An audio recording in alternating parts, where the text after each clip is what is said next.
Guys, welcome to my YouTube channel. तो आज हम चेस सीखेंगे। मैं इस बात की आपको गारंटी देता हूँ कि आप स्टार्टिंग से लेके आखिर तक वीडियो देखेंगे तो आप पूरा चेस सीख पाएंगे बड़ी आसानी तरीके से। तो गाइस चलो स्टार्ट करते हैं।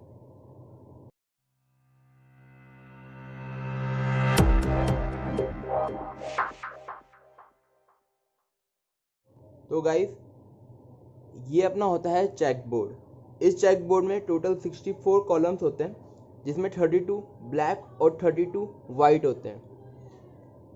इसमें अपना मेन मोटिव होता है सामने वाले अपोनेंट का जो किंग होता है उसको कैप्चर करना होता है, या फिर उसका ऐसा कुछ करना होता है जिससे उसका कोई मूवमेंट हो ना पाए। तो चलो स्टार्ट करते हैं। तो गाइस जो हॉरिजॉन्टल लाइन होती है इसको हम फाइल्स कहते हैं, जो वर्टिकल्स लाइन होती है इनको हम रैंक कहते हैं। जो फाइल्स होती है वो A to H होती है और जो रैंक होती है 1 to 8 होती है। इसके बाद गाइस किसी भी चेस पीस का अपन को नंबरिंग करनी है, उसका पोजीशन पता करनी है, तो उसके लिए हम फाइल्स डैश रैंक करते हैं। जैसे ही गाइस ये यहाँ पे रखा है, ये अपना जो पॉन है इसकी पोजीशन होगी E5। E अपनी फाइल होगी और 5 अपना रैंक होगा, तो इसकी जो पोजीशन होगी वो E5 होगी। अब गाइस जो टेढ़ी लाइन होती है इनको अपन डायगोनल लाइन कहते हैं। इसके बाद गाइस अब हम सारे चेस पीस के नाम और इनके मूवमेंट, कैप्चर मूवमेंट, इनके बारे में जान लेते हैं। तो सबसे पहले गाइस अपना ये आता है, इसको हम पॉन या फिर हिंदी में पैदा कहते हैं। तो गाइस इसकी जो पोजीशन होती है ये फाइल सारी कंटेन करता है, लेकिन रैंक सेकंड रैंक पे रहता है।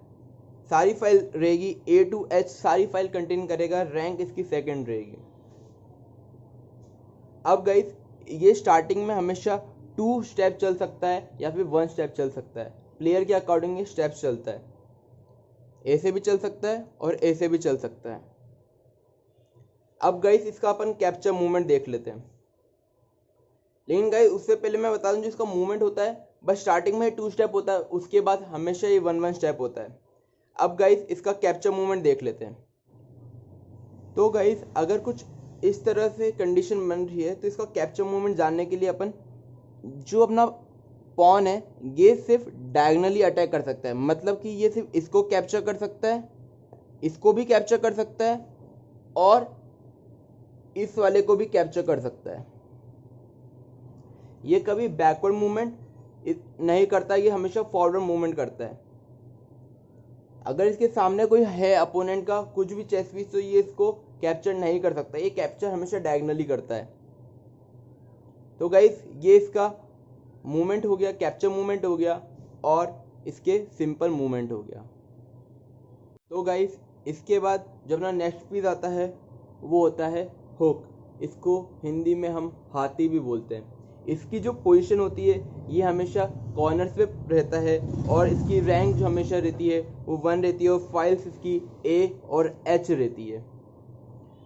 2 हुक रहता है अपने पूरे गेम में। और गाइस इसका जो मूवमेंट होता है वो वर्टिकल और हॉरिजॉन्टल डायरेक्शन में होता है। ये कितने भी स्टेप्स चल सकता है वर्टिकल डायरेक्शन में और हॉरिजॉन्टल डायरेक्शन में, लेकिन इसकी एक कंडीशन है कि इसके रास्ते में कोई नहीं होना चाहिए, तब जाके ही ये वर्टिकल और हॉरिजॉन्टल में कितने ही स्टेप चलता है।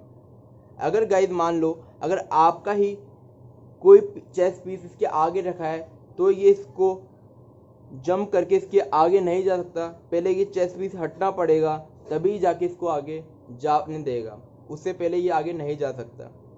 और गाइस इसका अपन अब कैप्चर मूवमेंट देख लेते हैं। ये इसका सिंपल मूवमेंट था। तो गाइस मान लो कुछ इस तरह से चेस में कंडीशन बन रही है, तो आपका जो हुक है वो एक टाइम पे सिर्फ एक ही कैप्चर करता है। या तो वो इसको कैप्चर कर लेगा, या तो वो इसको कैप्चर कर लेगा, या तो ये इसको कैप्चर कर लेगा, या तो ये इसको कैप्चर कर लेगा। ये चारों डायरेक्शन में चल सकता है, फॉरवर्ड चल सकता है, बैकवर्ड चल सकता है, कैसे भी चलता है, बस डायगनली नहीं चलता, ये सिर्फ वर्टिकल और हॉरिजॉन्टल ही चलता है। ये इसका कैप्चर मूवमेंट हो गया और सिंपल मूवमेंट हो गया, और इसकी पोजीशन भी अपन देख चुके हैं। तो गाइस अब अपने पास जो नेक्स्ट चेस पीस होता है वो होता है नाइट। इसकी जो पोजीशंस होती है वो 2 पोजीशंस होती है, एक तो फाइल बी पर फाइल जी पर रहती है और इसकी रैंक 1 रहती है। इसकी गाइस जो मूवमेंट होती है ये 2.5 स्टेप्स चलता है, 1 2 एंड हाफ, ये इसका मूवमेंट रहता है। वैसे ही मान लीजिए यहाँ पर है तो 1 2 एंड हाफ, ये चारों डायरेक्शंस में चल सकता है। इसकी कैप्चर मूवमेंट भी आप देख सकते हैं, मैं आपको दिखा देता हूँ इसकी कैप्चर मूवमेंट। तो गाइस जैसे कि आप बोर्ड पर देख सकते हैं, जो जो ब्लैक में है ये उन सबको कैप्चर कर सकता है, लेकिन एक टाइम पर सिर्फ ये एक ही कैप्चर कर सकता है। तो गाइस अब जो अपना नेक्स्ट पीस होता है वो होता है बिशप। इसको हिंदी में हम ऊँट भी कहते हैं। इसकी जो पोजीशन होती है गाइस वो सी और एफ पर इसकी पोजीशन होती है। इसकी भी रैंक हमेशा 1 ही होती है स्टार्टिंग में, बाद में इसकी रैंक चेंज हो सकती है जैसे सब में होती है। तो गाइस अब इसके मूवमेंट देखते हैं। गाइस इसका मूवमेंट हमेशा डायगनली मूवमेंट रहता है। ये ब्लैक पे है तो ब्लैक डायगोनल पे चलेगा, हमेशा ब्लैक चेक पर रहेगा, और ये अगर वाइट पर है तो ये हमेशा वाइट चेक पर ही रहेगा, वाइट चेक बॉक्स पे ही रहेगा। ये हमेशा इस डायगोनल पे ही चल पाएगा, जितने भी वाइट है उन सब पे ये जा पाएगा। तो गाइस ये इसकी मूवमेंट होगी। अब इसकी हम कैप्चर मूवमेंट्स की बात कर लेते हैं। मान लीजिए गाइस कुछ इस तरह की कंडीशन है, तो आपका जो वाइट वाला बिशप है ये सिर्फ इस वाइट वाले चेक पे जाकर इसको कैप्चर कर सकता है, और जो ये ब्लैक वाला बिशप है ये इस ब्लैक चेक पर जाके ही इसको कैप्चर कर सकता है। अगर ये यहाँ पर होता है तो ब्लैक वाला बिशप इसको कैप्चर नहीं कर सकता है। इसको कैप्चर करने के लिए पहले अपना वाइट वाला बिशप यहाँ पर आएगा, फिर इसको जाके कैप्चर कर पाएगा। ये इसके कैप्चर मूवमेंट हो गए और सिंपल मूवमेंट हो गई, इनकी पोजीशंस हो गई। अब गाइस इसके बाद जो अपना नेक्स्ट पीस होता है वो अपना होता है किंग।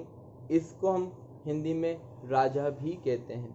इसकी जो पोजीशन होती है गाइस वो हमेशा ई पर रहती है, और इसकी जो रैंक होती है वो हमेशा 1 होती है।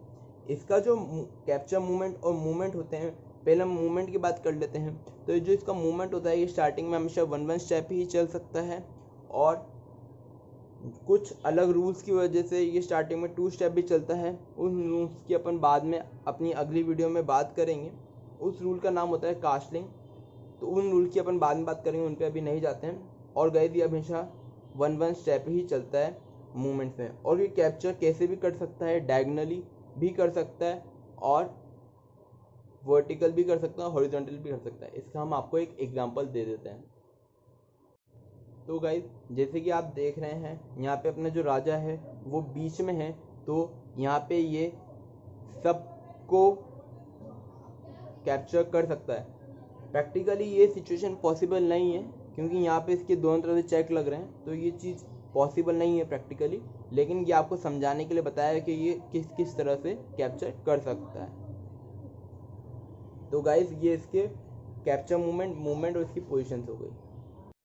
तो गाइस अब अपना जो नेक्स्ट पीस होता है वो अपना होता है क्वीन, और इसको अपन हिंदी में वजीर भी कहते हैं। इसकी जो पोजीशन होती है वो डी पर पोजीशन रहती है, डी फाइल और रैंक 1 इसकी पोजीशन रहती है गाइस।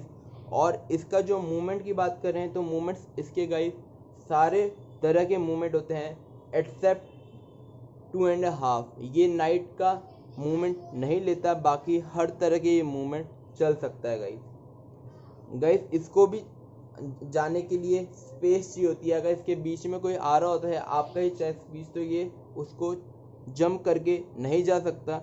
अगर गाइस आपका मूवमेंट, अगर आपका चेस पीस यहाँ पर है तो ये इसको जंप करके नहीं जा सकता, पहले इसको हटना पड़ेगा तभी ये आगे जा सकता है। तो गाइस ये इसका मूवमेंट हो गया। अब गाइस हम इसके कैप्चर मूवमेंट की बात कर लेते हैं। तो जैसे ही गाइस अगर ऐसा कोई कंडीशन बन रहा है तो आपका जो क्वीन है वो इन सभी को कैप्चर कर सकती है अगेन, कि वो एक टाइम पर एक ही कैप्चर कर सकती है। तो गाइस ये इसके कैप्चर मूवमेंट हो गए और इसके सिंपल मूवमेंट और उसकी पोजीशन की बात कर ली। तो इस तरह से गाइस हमारे सारे चेस पीसेस के नाम, पोजीशन, कैप्चर मूवमेंट सारे हम कवर कर चुके हैं इस बार। अब इसके बाद हम इनके अरेंजमेंट देख लेते हैं चेस बोर्ड पर। तो गाइस जैसे कि आप देख सकते हैं पूरा चेस बोर्ड अरेंज हो चुका है अपने पूरे चेस पीस के साथ। तो गाइस अब आपको इसके बाद एक बहुत इंपॉर्टेंट रूल बता देते हैं चेक और चेक मेट का। तो गाइस चेक तब होता है जब हम सामने वाले अपोनेंट के किंग को कैप्चर करने की कोशिश कर रहे हैं और उसके पास ऑप्शंस होते हैं मूव होने के, तो उसको हम चेक कहते हैं। और गाइस चेकमेट तब कहते हैं जब उसके पास ऑप्शंस नहीं होते हैं कहीं भी मूव होने के, तो उसको हम चेक मेट कहते हैं। तो गाइस इसके ऊपर अब हम एक एग्जांपल देख लेते हैं चेक और चेक मेट के ऊपर। तो गाइस जैसे कि आप देख रहे हैं कुछ अगर इस तरह की सिचुएशन बन रही है, तो गाइस आपकी जो क्वीन से उनके सामने वाले अपोनेंट के किंग पर सीधा सीधा चेक लग रहा है। अभी उनके पास ऑप्शन है अपने किंग को सेव करने का, तो गाइस इसको हम चेक बोलते हैं। अब गाइस अपन चेक मेट की बात कर लेते हैं। तो गाइस अगर कुछ इस तरह का कंडीशन बन रही है, तो आप अपनी क्वीन से सामने वाले किंग को सीधा सीधा चेक मेट कर सकते हैं और आप ये गेम जीत सकते हैं। ये ट्रिक काफ़ी अच्छी है गाइस, कुछ ही मूव में आप अपने अपोनेंट को हरा सकते हैं गाइस। अगर आपको ये ट्रिक पसंद आई हो तो नीचे जाके वीडियो को लाइक करें और ऐसी ही नई नई ट्रिक जानने के लिए आप चैनल को सब्सक्राइब